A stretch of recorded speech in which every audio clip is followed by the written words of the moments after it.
شهر رمضان الذي أنزل فيه القرآن هدى للناس ونساء واتقوا الله الذي تساءلون به والأرحام إن الله كان عليكم رقيبا يا أيها الذين آمنوا اتقوا الله حق تقاته ولا تموتن إلا وأنتم مسلمون يا أيها الذين آمنوا اتقوا الله وقولوا قولا سديدا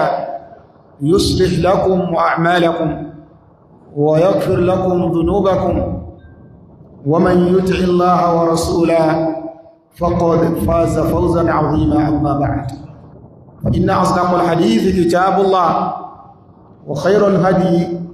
هدي محمد صلى الله عليه وسلم وشر الأمور محدثاتها وكل محدثة بدعة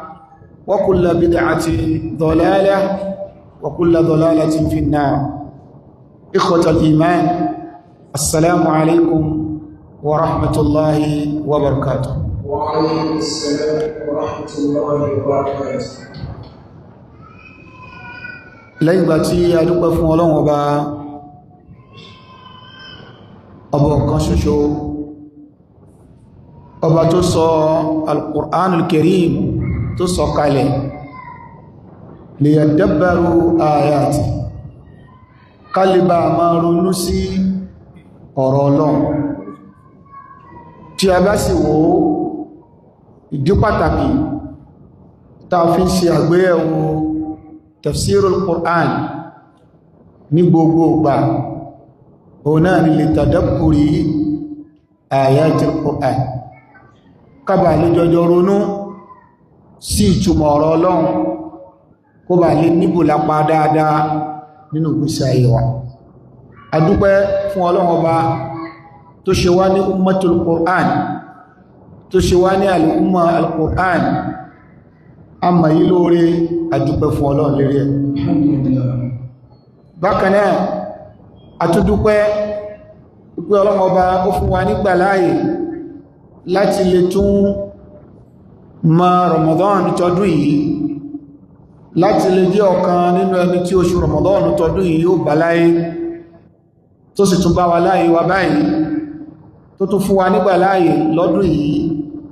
láti lè tún bẹ̀rẹ̀ tafsirul Qur'an. Bó tilẹ̀ jẹ́ pé kò sígbà tí a dá tafsirul Qur'an dúró nínú markaz wa ní bíbáyìí,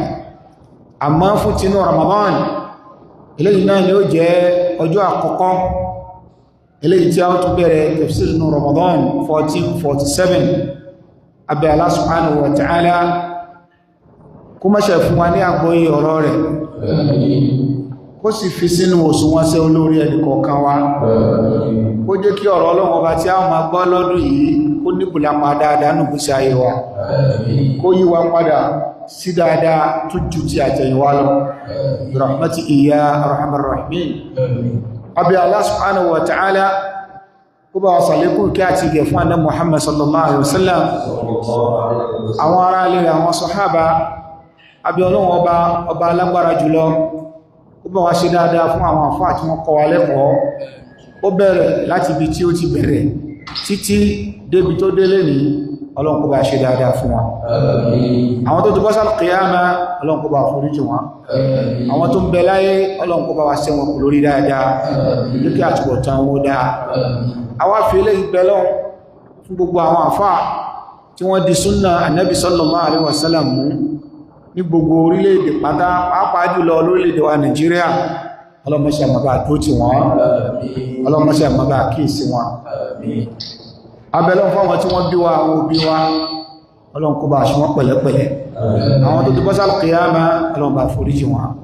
Àwọn tó ń bẹ láyé, Ọlọ́run mọ́ṣẹ́ àmàbà kíìsí wọn, jẹ́ wọn ní àtúbọ̀tán dáadáa rahmati iya arhamar rahimin. Lọ́dún yìí pẹ̀lú ògo Ọlọ́run, súra tí a ti bẹ̀rẹ̀ tafsir ọ̀nà ni súratul Isra, Quran chapter 17. Súratul Nahl láti dúró lésì. Súra tó tẹ̀lé ọ̀nà ni súratul al-Isra ibẹ̀ náà ni a ti gbé tafsiri tọdún yìí abi Allah subhanahu wa ta'ala kó má ṣe fún wa ní àgbọ́yé ọ̀rọ̀ rẹ̀. A'udhu billahi minash shaitanir rajim. Bismillahir rahmanir rahim.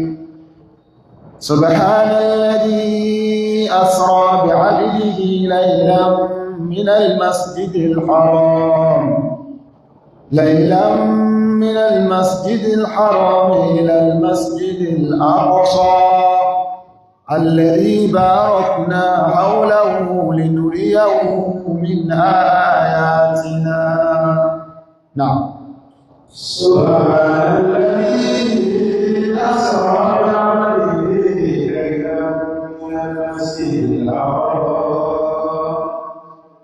ليلا من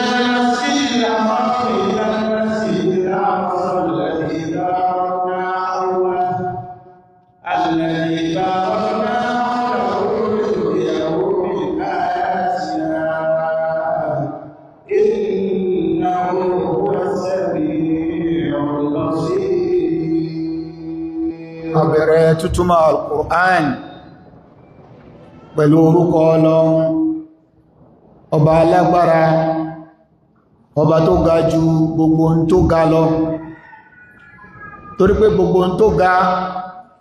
wọ́n máa mú gíga látara gíga t'Ọlọ́run. Gbogbo ohun tó nípò wọ́n máa mú látara ipò t'Ọlọ́run ọba tó bá fún kó wá. Gbogbo ohun tí ń jẹ́ mímọ̀ àbí onímímọ̀ wọ́n máa mú nínú ìwọ̀nba èyí t'Ọlọ́run ọba bá fún wa. Wa ma utitum minal ilmi illa qalila.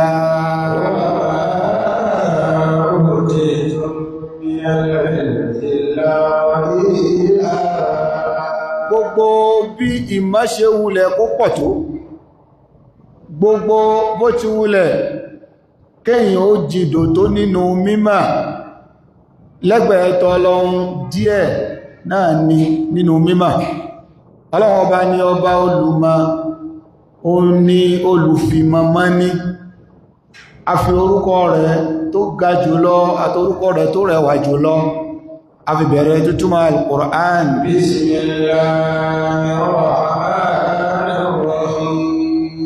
Suratul Isra, ẹgbà ọ̀rọ̀ Al-Isra. Ká tó wọnú tafsir pàápàá jùlọ nípa súra tí a fẹ́ tú yìí. Súra tó kó tó pọ̀ sínú ni Suratul Isra. Súra tó ṣe wípé kódà kéèyàn má mọ ìtumọ̀ rẹ̀, súra tó yẹ kéèyàn má kà ní gbogbo ìgbà ní, nítorí pé àwọn in tó kó sínú, in téèyàn ó fi ṣayé táyé lè fi dá ó ń bẹ nínú ẹ̀, in téèyàn ó fi rábọ̀ rẹ̀ jẹ́ tó bá dìjọ gbọ́dá al-qiyama ó ń bẹ nínú súra tí a fẹ́ tú. Gbogbo kò téèyàn bá rí kó wà lénìí, àwọn kan ń bẹ tí wọ́n ti wà nípò tó ju ti ẹ lọ, báwo ni wọ́n ṣe lò ó, níbo lọ̀rọ̀ wọ́n kángun sí nínú ìtàn,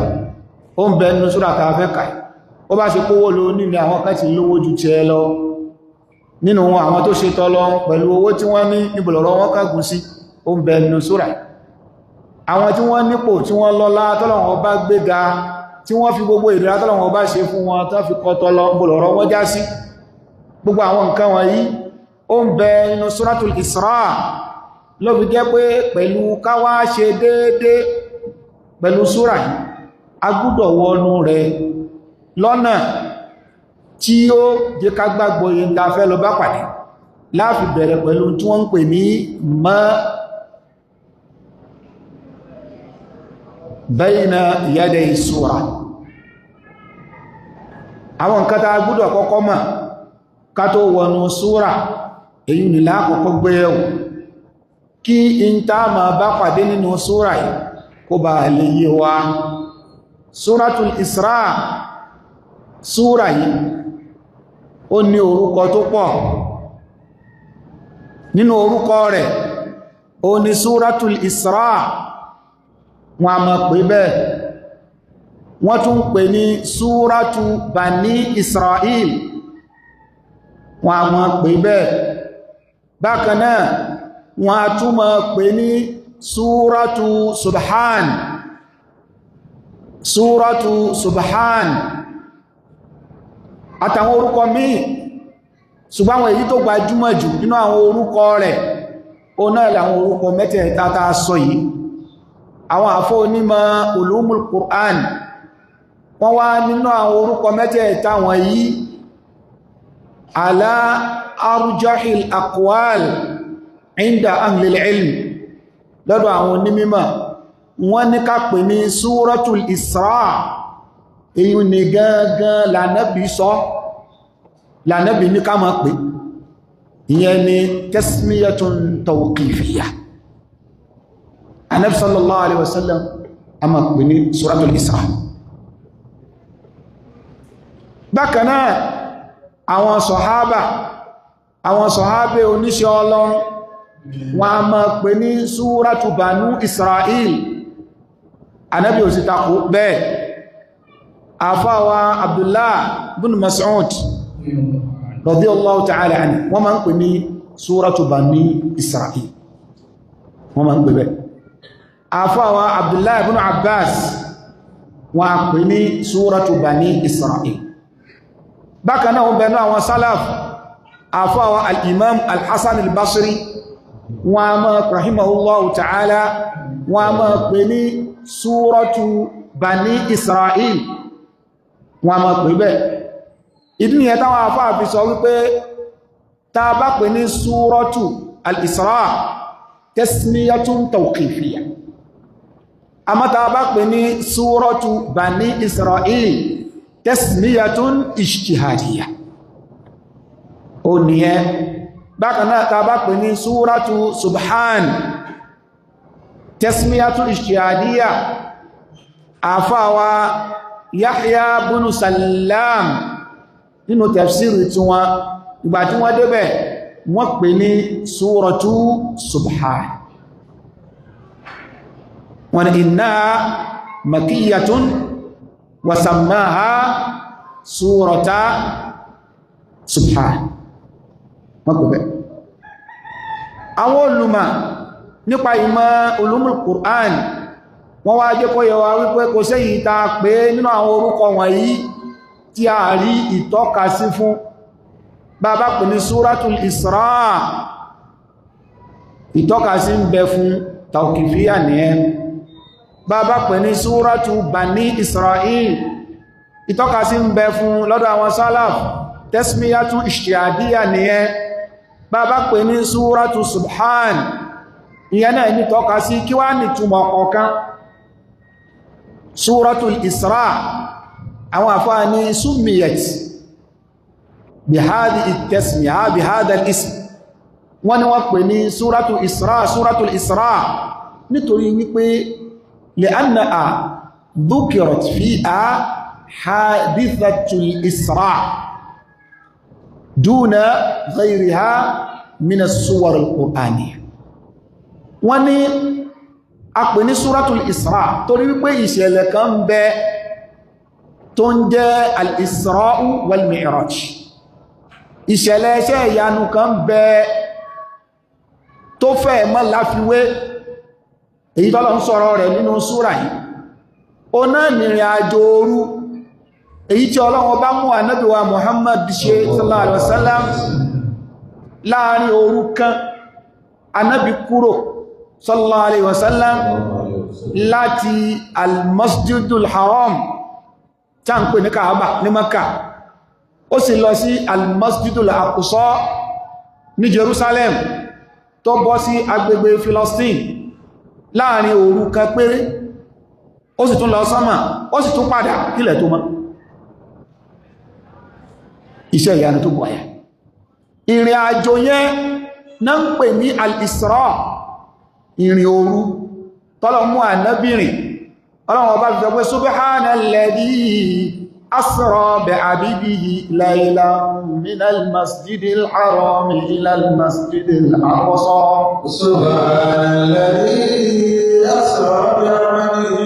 ليلا من المسجد الحرام إلى المسجد الأقصى. Al-Isra, ìrìn òru yìí tí èyàn bá gùn tó yára jù nígbà náà ìrìn odidi oṣù 3 àbí 4 ni láti Mẹ́kà lọ sí agbègbè Philistine. Bó lè yán ṣe wá rìn láàrin òru kan tí lè òsì tún mọ́ tó fi dé. Ọ̀rọ̀ yẹn wáyé nínú súra yìí. Àwọn àfáà ní ìdí nìyẹn tán fi ń pè súra yẹn ní Súratul Isra. Nítorí pé ní Al-Qur'ani látòkè délẹ̀ kò tún sí nìkan tọ́lọ́run ti sọ ìtàn yẹn ju súra yìí nìkan. Èyí tó wá nù Súratul Najmi Al-Mi'raj yẹn. Ṣùgbọ́n Al-Isra nínú súra yìí nìkan Ọlọ́run ti sọ̀rọ̀ nípa ìrìn àjò tánàbí rìn yìí. Ìdí nìyẹn tí ń fi ń jẹ́ Súratul Isra. Ọ̀nà kan nìyẹn tá bá pè ní Súratu Bani Israel. Wọ́n nídìí ni wípé Ọlọ́run bá sọ̀rọ̀ nípa àwọn Banu Israel, àwọn ọmọ Israel tán pè ní ọmọ Israeli. Ọlọ́run sọ̀rọ̀ nípa wọn, àwọn nǹkan tó ṣẹlẹ̀ sí wọn, àwọn nǹkan tí ó tún máa padà ṣẹlẹ̀ sí wọn. Débà náà ṣe ń rí láyẹ́nsì gbogbo ìtàn, gbogbo ìrìn àjò ọmọ Israeli pátá nínú súrà yìí Ọlọ́run sọ. Ìmí ń bẹ tí ó ṣẹlẹ̀ gan lójú ayé Ànábì wa Muhammad sallallahu alaihi wasallam tọ́lọ́run ti sọ. Gbogbo wá ń ṣẹlẹ̀ lénìí a máa sọ pé sadaqallah, Ọlọ́run ti sọ̀rọ̀ àwọn ọmọ Israeli Qur'an. Gbogbo tí ń ṣẹlẹ̀ lénìí nípa pé wọ́n lọ gbalẹ̀, wọ́n ṣe gbá, àwọn kan jà wọ́n lógun, àwọn náà jà wọ́n kan lógun, àwọn kan ó borí wọn, ìyà ó padà jẹ wọ́n, àwọn náà ó borí gbogbo ẹ̀ Ọlọ́run ti sọ. Ló fi jẹ́ gbogbo tí ń ṣẹlẹ̀ nípa Israeli lénìí kìí ṣe tuntun. Al-Qur'ani ti sọ, kò wá síbì kan tí Qur'ani ti tẹnu bọ̀ ní kúnkún báyìí tó tó súra yìí. Wọ́n ní dínì tí wọ́n fi ń pè ní Súratu Bani Israel. Ẹlẹ́ẹ̀kẹta Súratu Subhan. Wọ́n ní torí pé ta bá wo súra yẹn tó bẹ̀rẹ̀ rẹ̀ ó ní Subhanalladhi asra bi'abdihi laylan minal masjidil haram ilal masjidil aqsa. Subhanalladhi asra bi'abdihi laylan minal masjidil haram ilal masjidil aqsa. Àfáwà Ibn Ashur ó ní wọ́n pè ní Súratu Subhan li'annaha iftatahat bihadhihi al-kalima. Wọ́n ní torí pé súra yìí wọ́n bẹ̀rẹ̀ rẹ̀ pẹ̀lú Subhan. Wọ́n bá ń pè ní Súratu Subhan náà fi ń pè bẹ̀. Àwọn orúkọ mẹ́tẹ̀ẹ̀ta ta kàkalẹ̀ yìí kò sí yìí ta pè súra yìí tí kìí ṣe orúkọ ẹ̀mẹ́. Bó bá wà a lè pè ní Súratul Isra, bó bá wà a lè pè ní Súratu Subhan, bó bá wà a lè pè ní Súratu Bani Israel. Ká tó wá kúrò lérí tẹ́síríyà yìí. Banu Israel, àwọn wo ni ọmọ Israeli? Àwọn wo ni? Gbólóhùn Israel kí ni túmọ̀ ẹ̀? Torí pé lè ní tẹ́lẹ̀ bá ní Israeli ẹbí ìlọ́wọ́ rẹ̀ kí ni túmọ̀ Israeli? Torí pé láwùjọ wa lè ní gan àwọn èèyàn máa ń jo ìbára náà sí máa ń jo ìyá súnà ní masáyásí, wọ́n ń jo ìyá ní Israeli ní ṣọ́ọ̀ṣì. Oyè ìyà ní Israeli ó wà pé àwọn kérébù ní ọbẹ̀ àwọn sáà máa ń gbọ́ ìyà ní Israeli. Ṣùgbọ́n ẹbẹ̀ lọ́wọ́ ìyá wípé kí ni túmọ̀ Israeli? Kalma Israel kalmatun abariya àbí abaraniya, Hebrew language ni, kìí ṣe èdè òyìnbó. Israel èdè Hébérù ó ní. Ọlọ́run mú wá nínú Qur'an, Ọlọ́run pè ní Israel. Lọ́pọ̀lọpọ̀ àyè nínú Qur'an, Ọlọ́run lò Israel. Ibi tọ́lọ́run ti sọ̀rọ̀ nípa Israel nínú Al-Qur'an tó ti mẹ́ṣẹ́ gbólóhùn Banu Israel, ó lé ní àyè 40 nínú Al-Qur'an. Israel, ìtumọ̀ Israel àwa la mọ̀ túmọ̀ ẹ̀ nítorí pé èdè Lárúbáwá àti èdè al-abariya tàbí al-abaraniya àwọn èdè méjèèjì yìí lugatan tantamiyan ila al-ailati al-lughawiyya àwọn èdè méjèèjì yìí wọ́n parapọ̀ sí abẹ́ agbègbè ìpín àwọn èdè lágbàáyé lábẹ́ al-lughatu samiya táwọn ilé ìbọn pè ní Semitic languages àwọn bàbá èdè nìyẹn kí gbogbo èdè ní ò tó máa tẹ̀lé wọn nínú rẹ̀ ní al-arabiya Arabic nínú rẹ̀ ní al-aramiya Aramaic nínú rẹ̀ ní al-abariya Hebrew nínú ẹ̀ ló wà àwọn èdè wọ̀nyí wọ́n wá jọra wọn nínú èdè Lárúbáwá tá bá sọ pé salam salam kí ni túmọ̀ rẹ̀ àlàáfíà ṣùgbọ́n nínú èdè Ibraniya shalom shalom ó ní salam tí a bá ní ana èmi ní èdè Lárúbáwá ní èdè Hebrew ana dábá ní anta àtà ní èdè tí àwọn náà ní mufrad wọ́n ní muthanna wọ́n ní haroka fatia kesro nínú èdè Hebrew o bẹ̀m̀bẹ̀ bákanáà ìpìlẹ̀ sulasi olóko mẹ́ta fún gbogbo kẹlímà kọ̀ọ̀kan ó dọ́gba bẹ́ẹ̀ nínú èdè Hebrew so yẹn túmọ̀ sí wípé báwọn èdè yẹn ṣe wọnú ara wọn tán pè ní linguistic interwoven ó ń bẹ ló fi wá lọ́kàn balẹ̀ pé ìtumọ̀ Israel ó náà ni Abdullah torí pé Isra Abdu ni ìtumọ̀ Eli Allah Israel Abdullah oníjẹ́ Israel oníjẹ́ Israeli nígbàtọ̀ wá níwò ìṣẹ́ ẹrú Ọlọ́run ọdẹ̀ ń jẹ́ ìyà ní Israeli àbí ẹgbọ́ nínú ohun ìṣẹ́ ẹrú Ọlọ́run ẹgbẹ́ sí pọ̀ ní ìyà ní Israeli ó sì pé pọ́pẹ́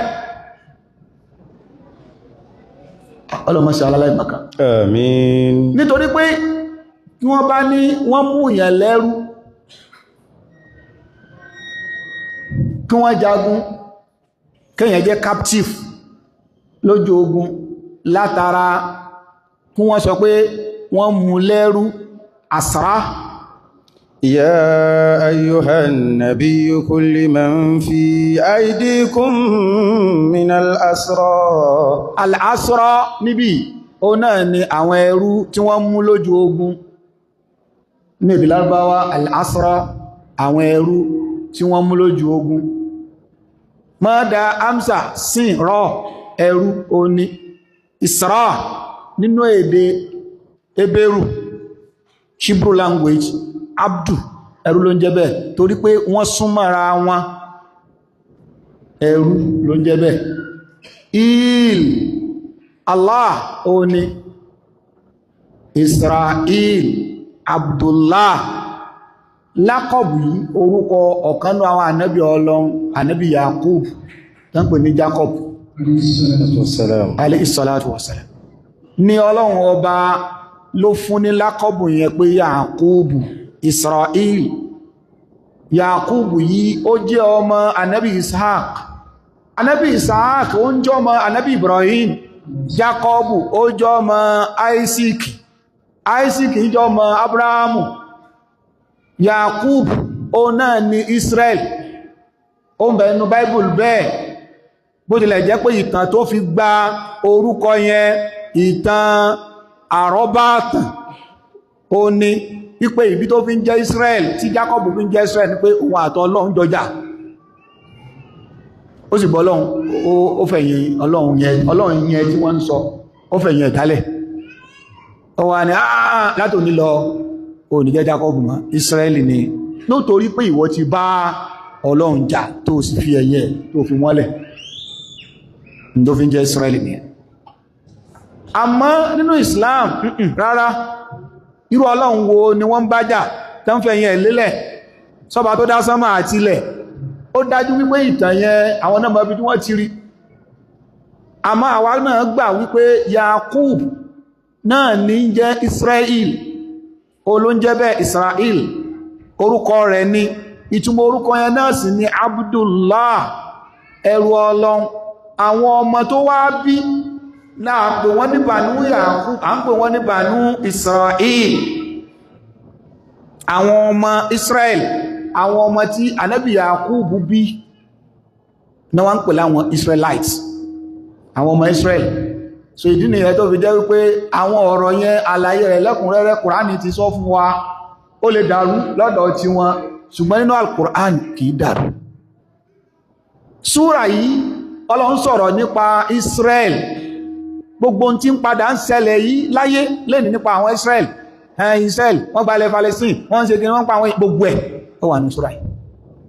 àtàwọn nǹkan míì tí ó tún máa ṣẹlẹ̀ nígbàtàwà yìí gan ò bá tún sí láyé mọ́ nípa ọ̀rọ̀ tó bá ti ń ṣẹlẹ̀ gbogbo tó bá ti ń ka Qur'an wọ́n mọ̀ ní Ọlọ́run ti sọ ní Qur'an. ìdí nìyí tó fi jẹ́ pé súra yìí ní àwọn Salaf nínú àwọn sàábé, Abdullahi ibn Mas'ud, Abdullahi ibn Abbas,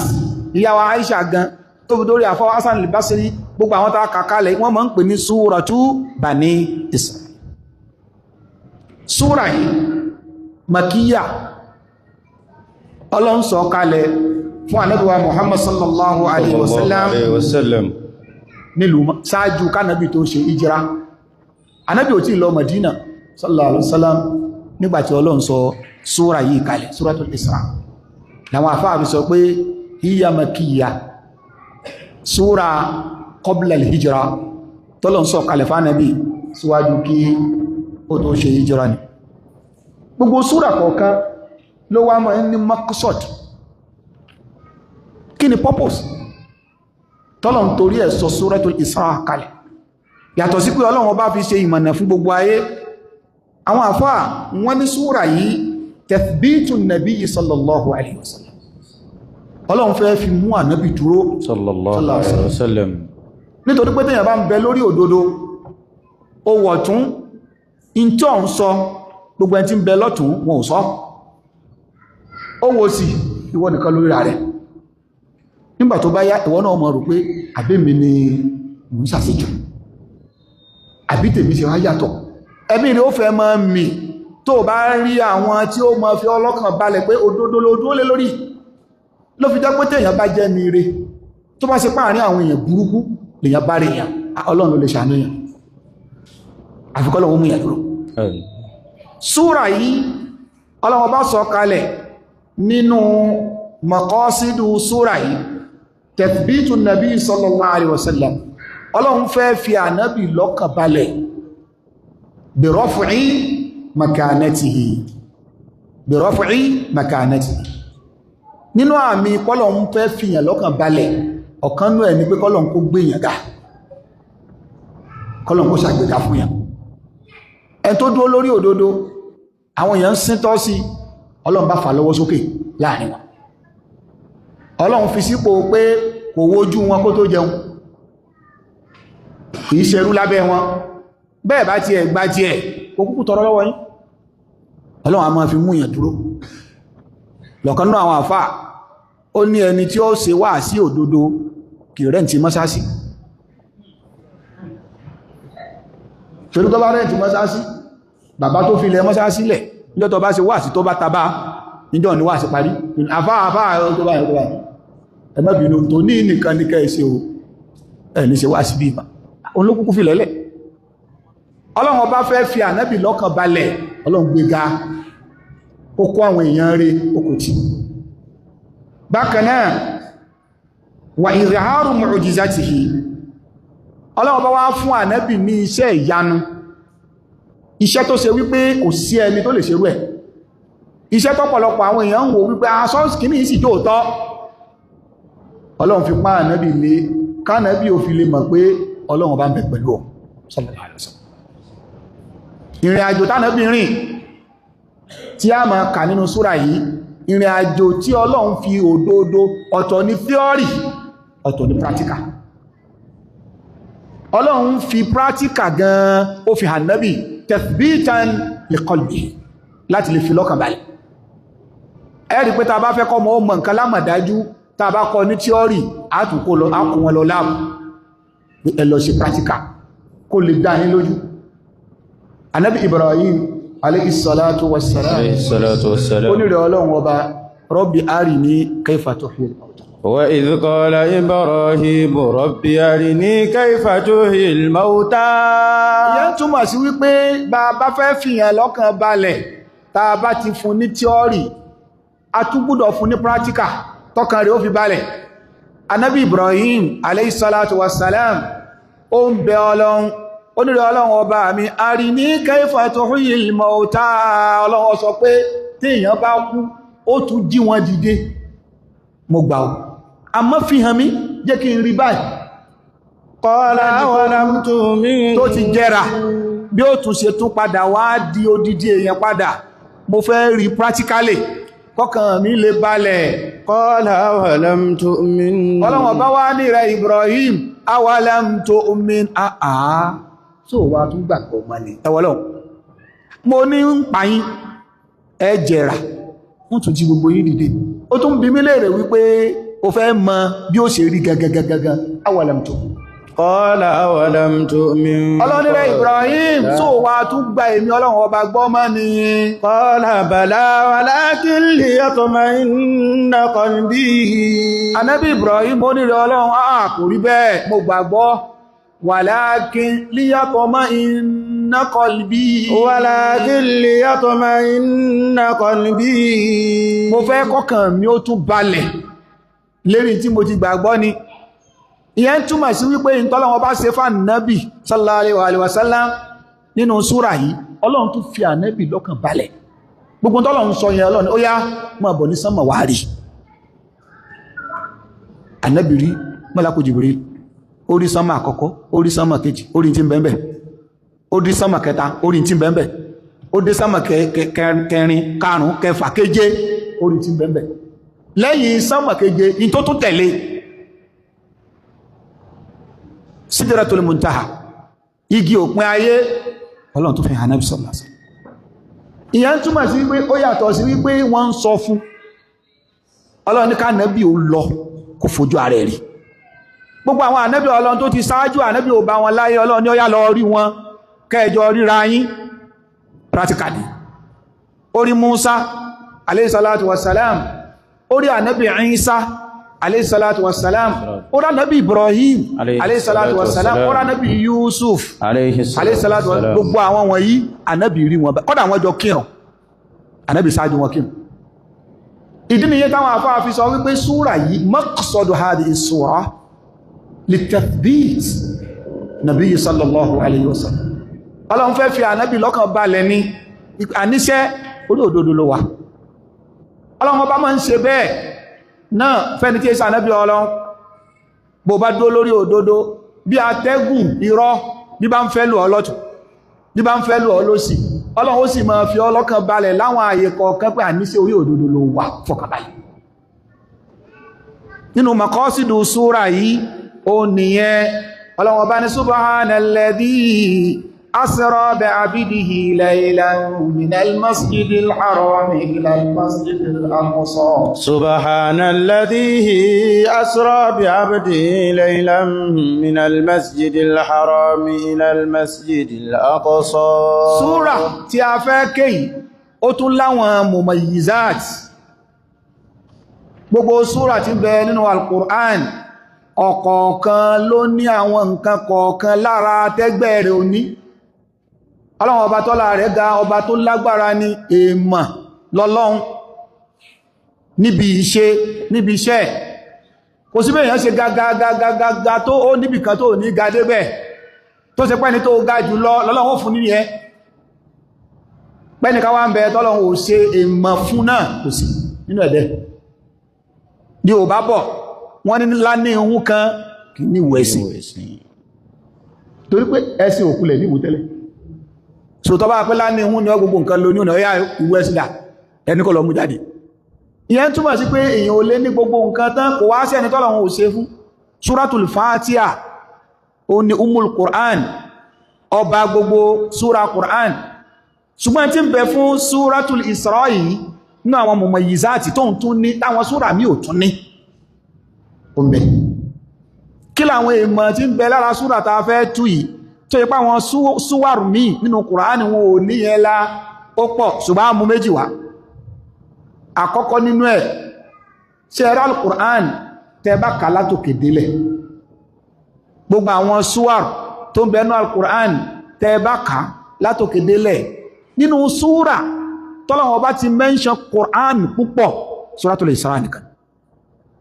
al-Qur'an al-Qur'an al-Qur'an Ọlọ́run mention rẹ̀ nígbà 11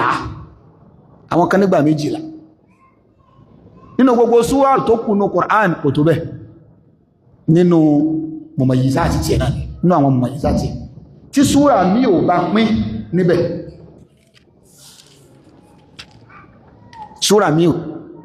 kẹ́lìmà láwọ́tú al-Qur'an kọ́ mọ́ wá repeatedly nígbà 11 àbí 12 nínú súra kan kò tún sí mọ́ àyàfi Suratul Isra bọ́lọ̀ ń ṣe wá ṣe fún gbogbo súra kọ̀ọ̀kan náà ní Qur'an yẹn gbogbo ẹ̀ ló ní àwọn mumayyizat tí mi ò ní bọ́lọ̀ ń ṣe dáwọ̀ ẹ̀dá náà nìyẹn àìníròjinlẹ̀ ló fi rúpọ́lọ̀ ń sórí fún èyí tó ṣe fún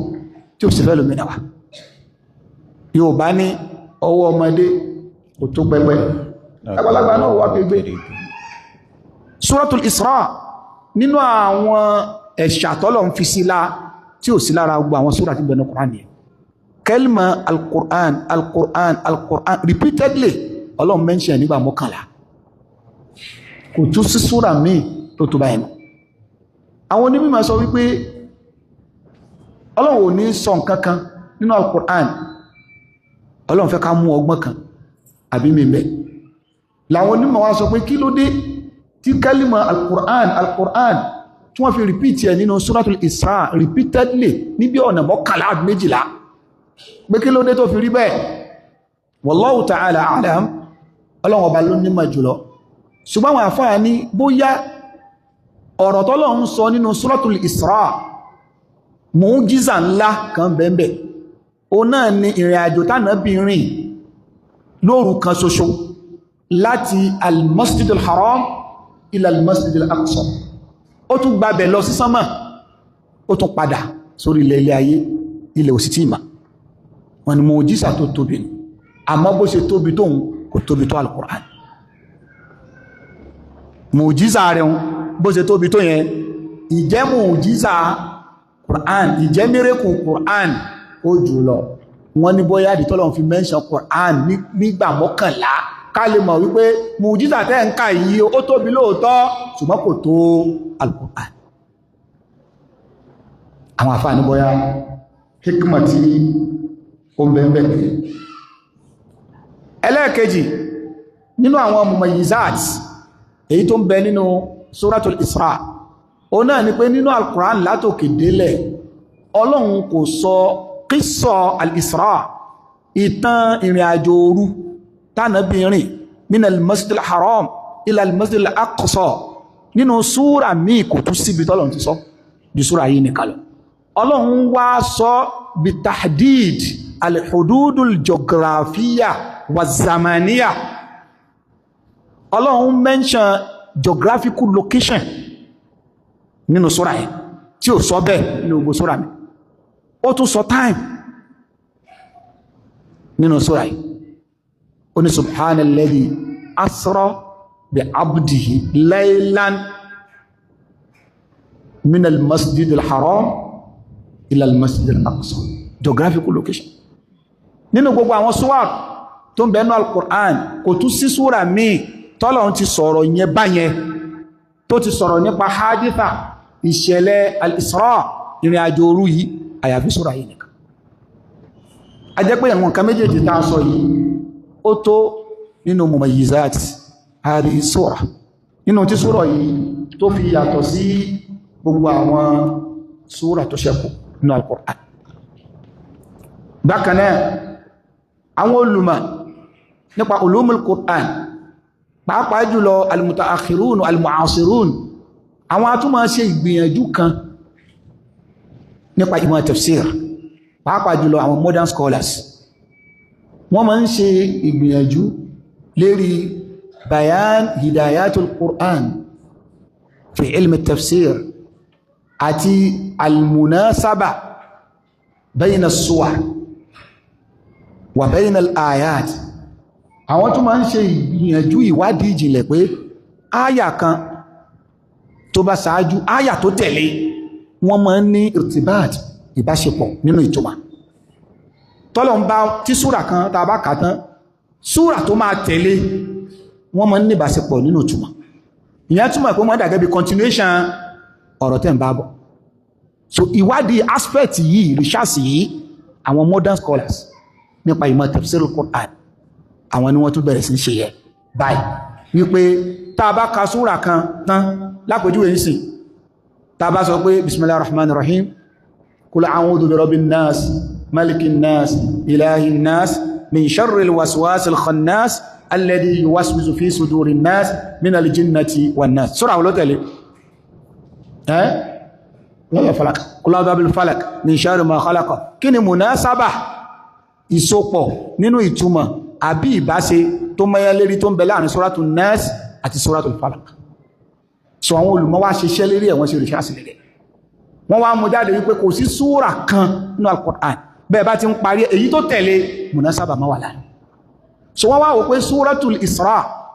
yìí kí ni munasaba torí pé súrà tá a kà tán ó ní suratul Nahl Quran chapter 16 tí suratul Isra tó ń jẹ́ chapter 17 kí ni munasaba ìbáṣepọ̀ nínú ìtumọ̀ àti ìfẹ̀gbẹ́ kanra wọn láàrin súra méjèèjì àwọn onímọ̀ wọ́n tún ṣe wádìí lórí ilé wọ́n ní tí a bá wo suratul Isra suratul Nahl Quran chapter 16 tí a bá wo tí ẹ bá wo ọwọ́ ìparí rẹ̀ lọ́wọ́ parí rẹ̀ ẹ rí pé Ọlọ́run ọba ó ń pa ànábì láṣẹ pé kó ṣe sùúrù ẹ bá wo àyà tó parí wa in aqabtum fa'aqibu bimithli ma uqibtum bihi wa la in sabartum lahuwa khayrun lis-sabirin واصبر فما صبرك إلا بالله ولا تحزن عليهم ولا تك في ضيق مما يمكرون إن الله مع الذين اتقوا والذين هم محسنون سورة النحل سورة èyí tá parí ká tó wọnú al-Isra tẹ́ bá wo àwọn àyà tó parí rẹ̀ ìbáṣepọ̀ ń bẹ pẹ̀lú ìbẹ̀rẹ̀ suratul Isra kí ni àwọn àyà tó parí rẹ̀ ànábì ṣe sùúrù jàmá wọ́n sọ fún ọ pé kó ṣe sùúrù kò ń bínú ó tẹ̀ wọ́pọ̀ láàrin àwọn obìnrin madam ẹ ṣe sùúrù pé ní tẹ́ ma sọ náà nìyẹn sáà sọ pé kó má ṣe sùúrù ó dá lọ́mọ ìjà ń gbà náà gbéyàn bá rẹni sọ fún ìyàn pé kéyàn ó ṣe sùúrù kéyàn ó dúpẹ́ ó níyì ó lápọ̀lé lọ́dọ̀ àwọn èèyàn náà fi ní kó ṣe sùúrù tán bá ní ṣe sùúrù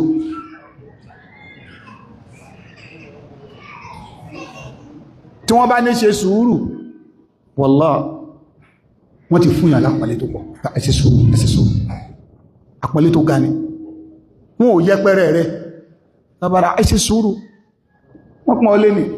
nítorí wípé ẹni tó lápàálé jùlọ nínú ẹ̀dá Ọlọ́run Ànábì wa Muhammad sallallahu alaihi wasallam Ọlọ́run bá ń sọ fún pé wasbir wa ma sabruka illa billah torí pé èèyàn ò ní ná sùúrù sí nǹkan kan láyé àfi ká túbọ̀ tán nǹkan yẹn ó dá gbogbo ẹni tí ó bá ti ṣe sùúrù àbámọ̀ ní máa kẹ́yìn àìní sùúrù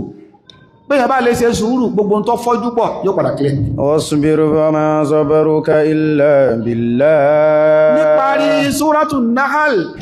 Ọlọ́run rẹ̀ ànábì wasbir ṣe sùúrù dọ̀wẹ́. wa ma sabruka illa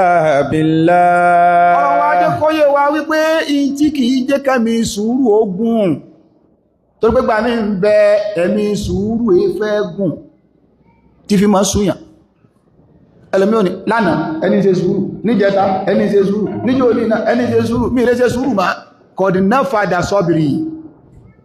sùúrù mi ti dópin mi ò lè ṣe sùúrù mà àmọ́ gbogbo sùúrù téèyàn bá ṣe ní ti torí tọ́lọ́hun kì í dópin wasbiru wa ma sabruka illa billah má ṣe sùúrù torí èèyàn ẹni tí ọwọ́ rẹ̀ ọ̀ká tó gbá ọ létí tó ní mo ṣe sùúrù o bó ṣe sùúrù náà sọ́wọ́ rẹ̀ ká ní ṣùgbọ́n níjọ́ tó bá ka mákọ́nà tó rí wípé agbára rẹ̀ ká níbẹ̀ yẹn sùúrù yẹn ọ̀tán jọ náà nítorí pé sùúrù tó ṣe kíkulẹ̀ ṣe torí tọ́lọ́hun tá bá fẹ́ ṣe sùúrù ká ṣe sùúrù torí tọ́lọ́hun Ọlọ́run wá ń sọ fún ìdí nìyẹn sùúrù tá bá ṣe ń torí tọ́lọ́hun kì í dópin ẹlẹ́mí wọn ni pé sùúrù mi ti dópin àìrọ́ ni ó ṣe sùúrù náà Ọlọ́run ọba ní wasbir ìrẹ́ ànábì lọ ṣe sùúrù wa ma sabruka illa billah gbogbo sùúrù tó bá fẹ́ ṣe láyé torí tọ́lọ́hun ní kó fi ṣe o torí pé atán ní sùúrù lọ mara yìí ṣùgbọ́n gbogbo sùúrù tá bá ṣe nítorí tọ́lọ́hun ní tọ́jọ́ ìparí Suratul Nahl yìí àwọn ọ̀rọ̀ yìí lọ́lọ́wọ́ bá ń sọ fún ànábì Ọlọ́run wala tahzan alayhim ìwà sí àwọn ènìyàn wọ̀nyí má jẹ́ kó kó bànújẹ́ bá ọ ìwà wọn ìṣesí wọn má jẹ́ kó bá ìrẹ́ ànábì má jẹ́ kó kó ìbànújẹ́ bá ọ wala tahzan alayhim wala taku fi dayqin mimma yamkurun bákan náà má jẹ́ kí ọkàn rẹ̀ ó gbọgbẹ́ mimma yamkurun nípa ète àwọn tó fi àṣírí pamọ́ sí lọ́wọ́ àwọn tó fẹ̀yìntì àwọn náà sì ń dé bó ṣe ṣubú má jẹ́ inú rẹ̀ ó bàjẹ́ torí pé lómi ń bẹ ọ̀tá ò tí ìdọ́dọ̀ rẹ̀ gan ìrònú ti pa làbúdà lil muslim an yakuna mutafa'ila muslim gbọ́dọ̀ máa wà optimistic kódà kí nǹkan máa tán báyìí sígbà pé yóò dá so orí feeling pé yóò dá yóò dáhùn yóò dáná àlàáfíà kan ní lọ́tọ̀ kama bí wọ́n lè pè ní kò lè dá kò sì ní dá Ọlọ́run ń kọ̀nsólù Ànábì sallallahu alaihi wasallam tí a bá wá wo súrà tó tẹ̀lé Ọlọ́run ti prepare mind Ànábì kalẹ̀ nítorí wípé ìṣẹ̀lẹ̀ tó ṣẹlẹ̀ nínú Suratul Isra ìṣẹ̀lẹ̀ tó ṣe wípé ẹ̀dọ́ Ọlọ́run kan ò fẹ́ lè gbàgbọ́ ó ní bóòlẹ̀ ẹ́ ṣe lọ lóru kan náà láti Masjidil Haram ọlọ sí Masjidil Aqsa ojúgun sámà lọ ojú padà wá ilẹ̀ òtútí ìmá ò ti dé ìrọ̀ ni ẹni tẹ́yàn wá fọkàn tájà máa tẹ́yàn wá sọ fún pé báyìí ni tó ní ẹwẹ̀ gbogbo nǹkan mo lè gbà mí ò gbálẹ̀ inú yìí ó bàjẹ́ wọ́n parọ́ mọ́ ọ̀rọ̀dọ̀rọ̀ kọ́ọ̀tù wọ́n ní ta lẹ́lẹ́rìí rẹ̀ ọ wá lọ mú ọ̀rẹ́ rẹ̀ tó fọkàn tán nǹkan wá jẹ́ rẹ̀ kọ́ọ̀tù gbẹ̀dẹ́ kọ́ọ̀tù wọ́n wà ní sẹ́yìn lẹ́lẹ́rìí wọn ẹni bẹ̀ wọ́n ní àfáà tó dúró yìí arábìnrin yìí ní àwọn náà fún oyún oṣù méje àfáà sì dì náà pé òun kọ́ wọ́n wá ní ẹ̀yin súnmọ́ àfáà ṣe lè jẹ́rìí nípa àfáà ikọ́ ọwá ní alamọ́sẹ̀rí ọlọ́mọ tó pamọ́ ìtọ́ ẹ̀kọ́ sọ́kọ́ ọlọ́mọ tí yóò bá tí mọ́ rí lárúbáwá wọn alamọ́sẹ̀rí àwọn sáàsù ní ó lè sọ èyí ò fà torí pé ẹnu àwọn àfáwà lọrin láti mọ́ sábàgbọ́ Allahu alimu sirri ní Allahu akbar ọ̀nà alamọ́sẹ̀rí yóò bá láwọn nǹkan yẹn lọ́wọ́ tó pọ̀ ẹmọ̀ gbọ́ báyìí kásà báyìí káwòdì alamọ́gábà alimọ̀mọ́gábà tọ́ kò sáàyè ní àbáwọnú nínú èdè almuhim ẹni tó wá fẹ́ kó jẹ́lẹ́rí rẹ̀ ó wá ní tọ́ a lè sọ pé wọ́n ṣe àdẹ̀ lè sọ pé wọ́n ṣe bó lẹ́mí rẹ̀ ó ṣe rí ọwọ́ àmọ́ kò ṣe wò tún lè gbẹ̀rí mi jẹ́ ni ṣe mọ̀ pé ọlọ́lọ́mọ tó pàmà wo bẹ́ẹ̀ mẹ́rin ó ṣe gbọgbẹ́ tó bọ́kà náà bí ṣe rí ni wala tahzan alayhim ìdí nìyẹn tó fi jẹ́ pé lọ́wọ́ Suratul Nahl níparí rẹ̀ yẹn Ọlọ́run ti prepare mind ẹ̀ kalẹ̀ pé má bànú jẹ́ o àwọn nǹkan kan ń bọ̀ ṣe sùúrù ìgbà tí Suratul Isra èyí tó wá tẹ̀lé yẹn tọ́lọ́run máa Ànábì rìnrìn àjò ìgbà Ànábì wá dé àwọn kọ̀ọ̀kan gan dájẹ́ mùsùlùmí padà kó mọ̀ wọ́n tẹ́gbẹ́lẹ̀ ilẹ̀ Ànábì ọmọ àwọn òjò sílámù mọ́ gbogbo ẹ̀lẹ̀ àwọn lè gbà ṣùgbẹ́lẹ̀ yìí o àwọn ò lè gbà o wọ́n bá lọ bá fáwọn Abubakar Siddiq ìdí tá Abubakar fi ń jẹ́ Siddiq ó nìyẹn torí pé Sadiq ó ń bẹ Siddiq ó ń bẹ Siddiq sí gátùlù mubalaga ẹ̀ tàbá ní Sadiq olódodo tàbá ní Siddiq ẹni tó ṣe pé òdodo tẹ́ ẹ̀kọ́ ojú ẹ̀ olódodo ó sì máa ń gba òdodo nígbàtá lọ bá Abubakar Siddiq wọ́n lọ Abubakar Siddiq ọ̀rẹ́ rẹ̀ mọ̀ sọ pé lóru kan òun rìnrìn àjò láti Masjidil Haram òun lọ Masjidil Aqsa òun tún wá tún gun sánmà lọ sánmà kìíní sánmà kejì sánmà kejì òun tún ṣe gbogbo ẹ̀ lọ òun tún padà dé ilẹ̀ òjítì máa àfá Abubakar pé só wí bẹ́ẹ̀ wọ́n lọ bí ọ̀nà sọ́dọ̀k òdodo ló sọ wọ́n náà àbọ̀ ọ̀gbọ́n tá à ń sọ fún oníkà sóhun ló sọ tó bá ti sọ bẹ́ẹ̀ kọ́ di sọ́dọ̀k òdodo ló sọ nítorí pé mo ti gbàgbọ́ lórí nǹkan tó ju eléyìí lọ min khabari sama tó ṣe pé ojoojúmọ́ yóò sọ fún pé màláíkà Jibril wá báhùn ó fò ní Kùránì mo rẹ̀ gbàgbọ́ mi ìṣèrí màláíkà Jibril èyí tó sọ yìí náà mo gbàgbọ́ wasamma Siddiq Abubakar ihun làwọn kan sọ pín sẹ́lú yàtà yàtà sí tọ́ Ọlọ́run kúrẹ́ ṣàánú wa àmín ìrìn àjò yìí Ọlọ́run ti prepare mind Ànábì kalẹ̀ sallallahu alaihi wasallam pé ṣe sùúrù nǹkan bọ̀ wájú o bẹ́ẹ̀ náà ni gbogbo ẹni tọ́lọ́run bá ní yóò ga ó ṣe sùúrù o orípójú rẹ̀ orí o yóò bá ní ẹni tí ó bá ti ga ẹsẹ̀ rẹ̀ ó sì kí ni o ẹlẹ́mú àwọn ọ̀rẹ́ ẹgbẹ́ rẹ̀ sí ga ẹ̀dẹ̀wọ̀ ẹsẹ̀ mbó ṣe tóbi kìí ṣe tán sọ nìyẹn gbogbo òun ṣe ga yìí náà ẹsẹ̀ wọn rẹ̀ ti rin ìyẹ́ ẹ̀kọ́ ni wọ́n ń sọ ọ̀pọ̀ Yorùbá ni gbogbo ẹni tí ó ga ẹsẹ̀ rẹ̀ ti rin tó bá ti wá ń bẹ lọ́hùn gíga máa bẹ lọ́hùn sùúrù àti faradà nítorí pé gbogbo igi tó bá ti léso tí èso rẹ̀ sì tún dáa tó ṣe é mu irúgbìn ò lè bọ́ níbi mọ́ ẹlẹ́kúta mọ́ kọ́dà tí wọ́n bá dúró kúta wọ́n lẹ gí mọ́ bí wọ́n bá rí gí wọ́n lẹ bàtà mọ́ kọ́dà ilẹ̀ bí ó sì fìlà yọ́ lẹ mọ́ nítorí pé ó fẹ́ jẹ èso tó dùn tó bá lọ jẹ́ pé gí yẹn léso tí wọ́n èyí jẹ èso gí ẹ̀rẹ́rẹ́ kan bẹ̀ àbí igi tó ṣẹ́gi tóòrùn bá mú téèyàn lè dúró lábẹ́ rẹ̀ ẹ máa wo àwọn èèyàn ó sì dọ̀tí sábẹ́ obìnrin yóò tú pápásí ọmọ díápà wọ́n sọ bẹ́ẹ̀ wọn ò ní mú wọn lọ ṣùgbọ́n igi tó ṣẹ́gi ṣùgbọ́n lábẹ́ igi ohun oyin bẹ́ẹ̀bẹ̀ àtàgbọ́n ẹ̀rẹ́rẹ̀ kójókò bẹ́ owó ní gbogbo ẹnikẹ́ni tọ́lọ̀ bá ti fi ta kókó ààyè kọ̀ọ̀kan wasbir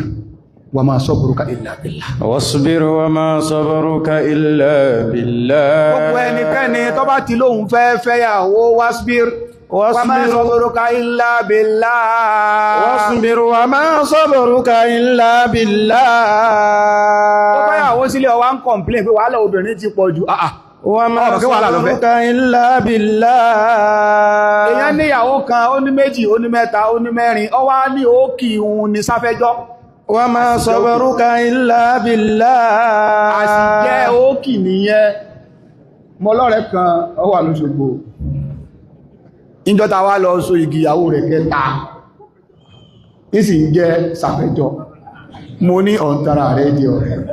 òkì rẹ̀ ìlọ chẹ́ǹjì ẹ̀ padà o ìyàwó kẹta rẹ̀ o bóyá ti fẹ́ kẹrìgẹ́ nìsí àsìjẹ́ òkì òun lẹni tó níyàwó sílé tó lòun jẹ́ sáfẹ́jọ́ àkí ló gbélé wasbir wa ma sabruka illa billah wasbir wa ma sabruka illa billah ọlọ́wọ́ bá ó prepare Ànábì kalẹ̀ ló fi jẹ́ pé gbogbo ẹni tó bá ti fẹ́ ga ó gbọ́dọ̀ wà prepared ayé ló bàjẹ́ táà gba rírè mọ́ àwọn tó ṣáájú ọmọ tí ó bá ti dọba tán ti fúnra pé yóò padà dọba wọ́n fún ní special training pé yóò padà dọba dọ́bàdọ́lá gbogbo ìwọ tọ́lọ́wọ́ bá fi ọ́ta kókó nǹkan kọ̀ọ̀kan tó sì ní lẹ́mìí wípé tó bá lọ tán àwọn ọmọ tó bí kí wọ́n tó nǹkan yẹn gbé ó rè wọ́n sí nǹkan yẹn ni ó prepare mind wọn ìwọ tó yẹ pé Ọlọ́run Ọba ó sì ọ́ lẹ́ni tó kó ẹbí mọ́ra fi rẹ àwọn ọmọ tó bí náà kọmọ́ sí pípà tó bá wá lọ tán inú òbí náà wọn ò ṣe bí ti bàbá wọn mọ́. Èèyàn máa prepare ara èèyàn fún téèyàn fẹ́ jẹ́, bó bá ti ń bẹ lọ fún kankan tún máa bẹ lọ kọ́lọ̀wọ́ bá kó mú ọdún lérí ẹ̀, kọ́lọ̀wọ́ prepare rẹ̀ látọ̀dọ̀ ara rẹ̀ láti withstand àwọn challenges tó ń bẹ níbi tó ń béèrè fún yẹn lọ́dọ̀ Ọlọ́run. Ọlọ́run prepare Ànábì kalẹ̀ inú Suratul Nahl lọ́wọ́ parí ẹ̀, súrà tó wá tẹ̀lé yẹn Ọlọ́run bá wá jẹ́ ká mọ̀ subhanalladhi asra bi'abdihi laylan minal masjidil harami ilal masjidil aqsa. Subhanalladhi asra bi'abdihi laylan minal masjidil haram ليلا من المسجد الحرام إلى المسجد الأقصى الذي باركنا حوله لنريه من آياتنا إنه هو السميع البصير. يعني المناسبة èyí tó ń bẹ níparí Suratul Nahl àti ìbẹ̀rẹ̀ Suratul Isra ká mú bẹ́. Bákanáà almunasaba ẹlẹ́ẹ̀kejì èyí tó ń bẹ nínú Suratul Isra gangan tá bá wo ìbẹ̀rẹ̀ súra yẹn subhanalladhi asra bi abidihi laylan minal masjidil harami ilal masjidil aqsa alladhi barakna hawlahu linuriyahu min ayatina. سبحان الذي أسرى بعبده ليلا من المسجد الحرام إلى المسجد الأقصى الذي باركنا حوله لنريه من آياتنا innahu huwa as-sami'ul basir. Tí a bá wo súra yẹn ó bẹ̀rẹ̀ pẹ̀lú ṣíṣàfọ̀mọ́ orúkọ Ọlọ́run subhanallah ìṣàfọ̀mọ́ orúkọ Ọlọ́run òun ló bẹ̀rẹ̀ rí. Tẹ́ bá wá rí téèyàn bá kírun tán bá ti kírun tán àdkárù tá máa ń ṣe subhanallah walhamdulillah wallahu akbar abẹ́ẹ̀kọ́ ìntà máa ń ṣe yẹn Ọlọ́run bá fi yẹn bẹ̀rẹ̀ Suratul Isra ó dẹ̀ fi parí ẹ̀ níparí Suratul Isra tó parí ẹ̀ biyadihi malakutu wa qul alhamdulillahi alladhi lam yattakhidh waladan wa lam yakun lahu sharikun fil mulk wa lam yakun lahu waliyyun minadh dhull wa kabbirhu takbira. وقل الحمد لله. In tó parí Suratul Isra ni ẹ ìbẹ̀rẹ̀ rẹ̀ subhanalladhi mímọ́ ní fún Ọlọ́run ní parí ẹ̀ wa kabbirhu takbira ẹgbẹ́ Ọlọ́run tóbi òun ló parí ẹ̀ ẹ ṣàfọ̀mọ́ fún ló bẹ̀rẹ̀ súrà ní parí ẹ̀ ẹgbẹ́ Ọlọ́run tóbi. Tẹ́ bá wá wo díkìrù yẹn wọ́n máa ń tẹ̀léra wọn ni subhanallah walhamdulillah wallahu akbar. Subhanallah ń bẹ níbẹ̀, tahmidu ń bẹ níbẹ̀, Allahu akbar ó ń bẹ níbẹ̀, wọ́n wá fún aká sí bẹ̀rẹ̀ súra àti parí ẹ̀ munasaba ni. Subhanalladhi asra tasbihu ni ẹ lọ́wọ́ parí tó parí Suratul Isra wa qul alhamdulillahi tahmidu ni ẹ alhamdulillah وقل الحمد لله الذي لم يتخذ ولدا ولم يكن له شريك في الملك ولم يكن له ولي من الذل وكبره تكبيرا. تكبير Ọlọ́run tó fi parí ẹ̀ munasaba ni fáwọn tó bá lójú òye nípa kíkà al-Qur'an. A rí wípé súra yìí àwọn munasaba ń bẹ níbẹ̀rẹ̀ rẹ̀ àti parí ẹ̀. Munasaba ń bẹ nípa áyà tó parí Suratul Nahl èyí tó kágun sí Suratul Isra. Gbogbo àwọn agbègbè yìí nínú ìmọ̀ tafsirul Qur'an àwọn olùmọ̀ ń ṣe rìṣáàsì tó pọ̀ lérí ẹ̀ báyìí láti lè máa mú jáde fún wa àwọn ẹwànú al-Qur'an àwọn